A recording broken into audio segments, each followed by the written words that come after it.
now listening to a Purple Crayon Productions broadcast.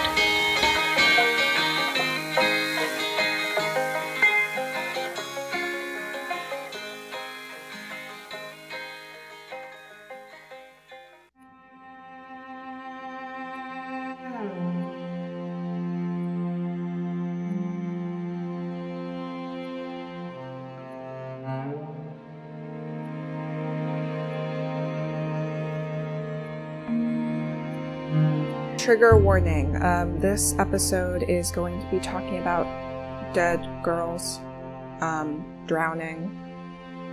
Yes, I do want to put a disclaimer that today's episode was prompted by the death of Naya Rivera, but it doesn't have anything to do with her death, which was an incredibly tragic and sad thing. I don't want to trivialize it by talking about conspiracy theories in association with it.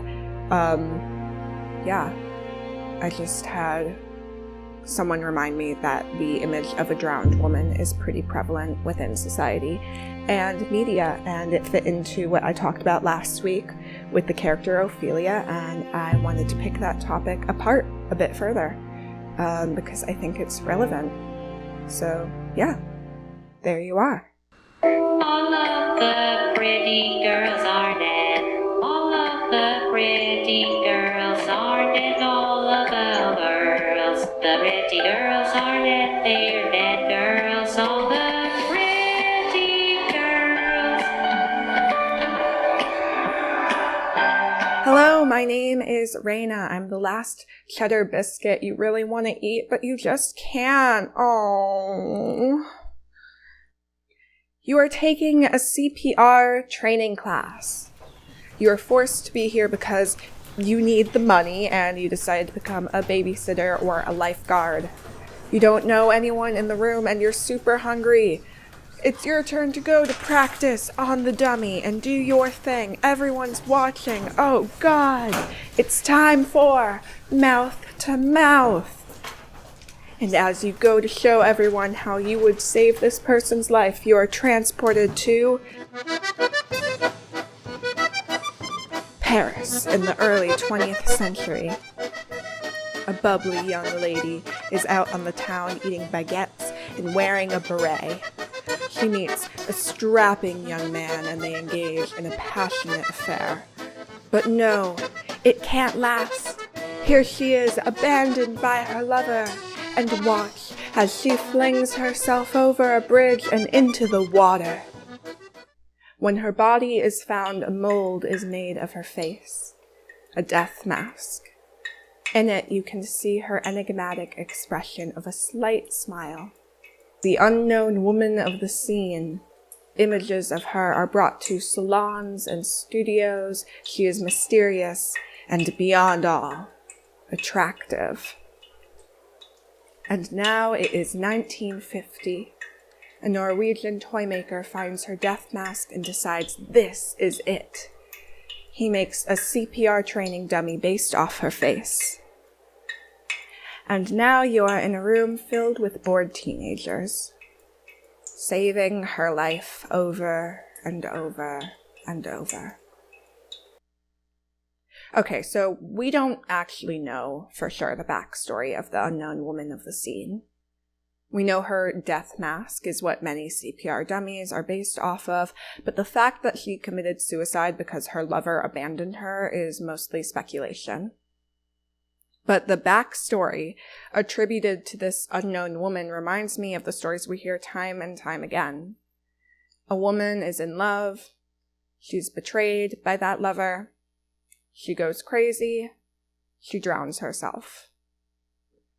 The original image of a drowned woman within literature was in the fable The Drowned Woman and Her Husband. A very short version I found goes as such. A man whose wife had drowned in a stream went up the river against the current to look for the body. A peasant who saw him marveled greatly at this and advised him to follow the flow of the current. In that case, he said, I should never find her, for when she was alive, she was always difficult and contrary and went against the ways of others. So I am sure, now that she is dead, she will go against the current of the stream. There honestly doesn't seem to be much to this story. I guess we could explore the trope of, the difficult woman, but overall the piece simply seems to mean that a person's nature never changes. Illustrations from and inspired by that fable were fairly popular, and after some time the attention switched to a compassionate view of the drowned woman, all following in the wake of sympathetic treatments of dead female subjects, the most notable of which is Ophelia in Jean Everett Malay's painting. We briefly touched on Ophelia last week, and her existence as a famous dead girl.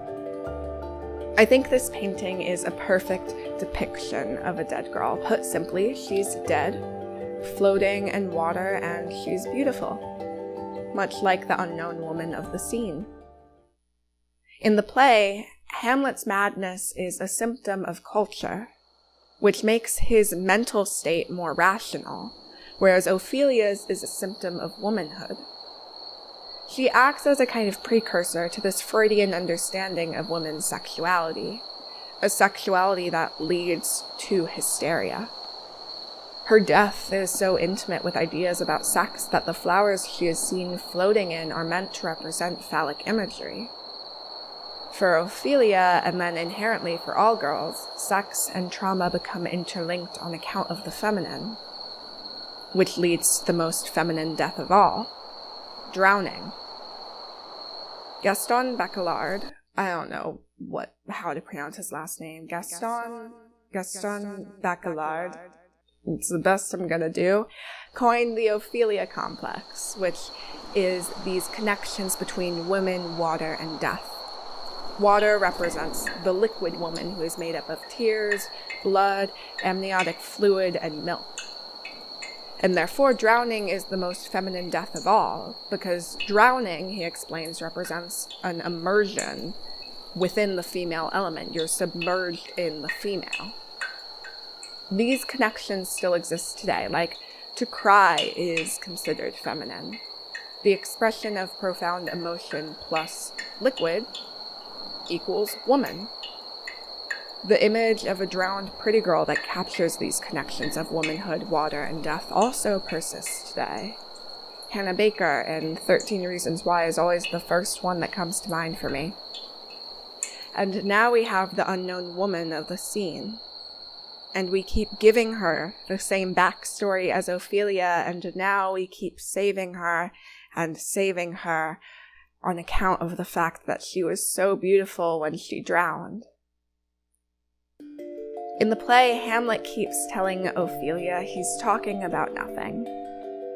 Nothing is also slang for female genitals. Even though this double meaning allows the audience to laugh at Ophelia's naivety, and Hamlet becomes this quirky dude. He's got her there, he can talk about her vagina, and she doesn't even know it. Ho ho! I also think it points to the emptiness of how we portray femininity and womanhood. It's all blank. Ophelia is blank. Elaine Showalter noted in her amazing essay representing Ophelia that Ophelia's only narrative is the one that persists today. The way that we continue to use her in pop culture, how we continue to analyze her. But in the actual play, she's an empty space. She has no plot, no narrative. And we must remember we're looking at her as an empty space through a patriarchal male lens, through the writings of William Shakespeare and through Hamlet's perspective. And why would it show us anything else? If we are using patriarchal language, we can never fully grasp femininity and womanhood, because those things are so outside the bounds of its reach. Beep, beep, beep.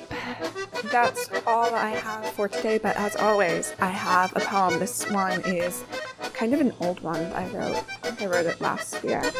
It's called An Open Letter to Ophelia.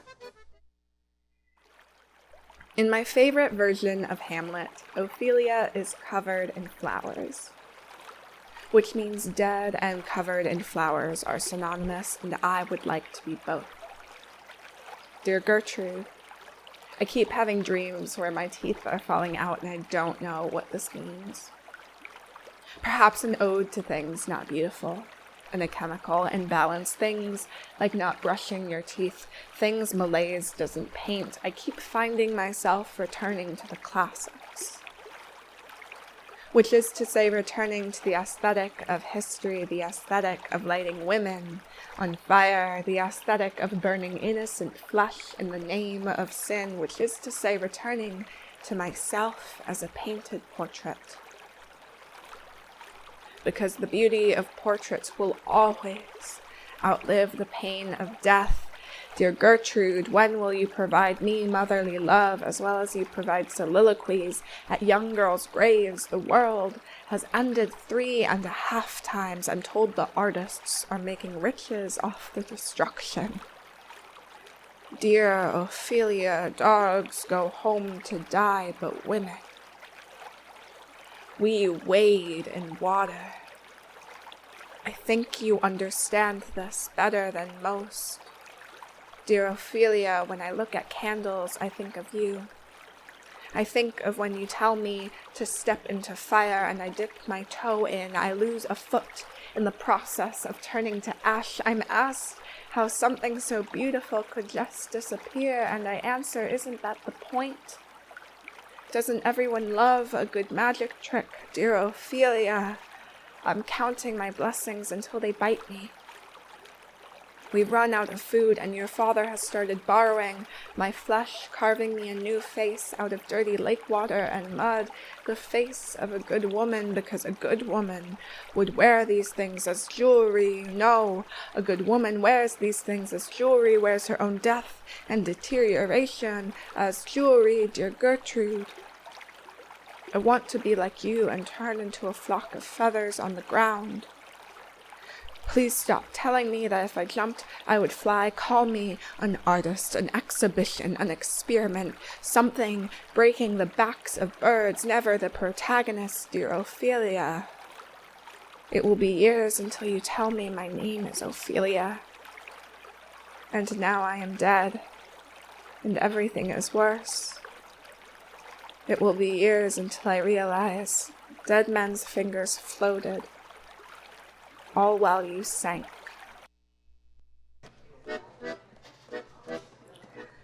Woo! Anyway, big shout out to Elaine Showalter for her essay representing Ophelia, Women, Madness, and the Responsibilities of Feminist Criticism. It's a really good article. Essay. I enjoyed it. I recommend it. Radiotopia also produced an episode about the unknown women of the scene, which I used for research. That was a good episode. Yes, and don't forget to listen to all the Purple Crown Cryptid Girl Summer things. Thank you for listening.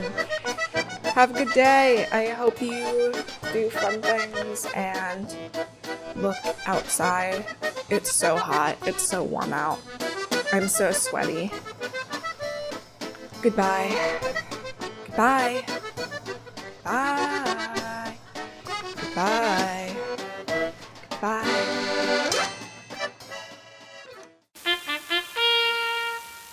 Cryptid Girl Summer!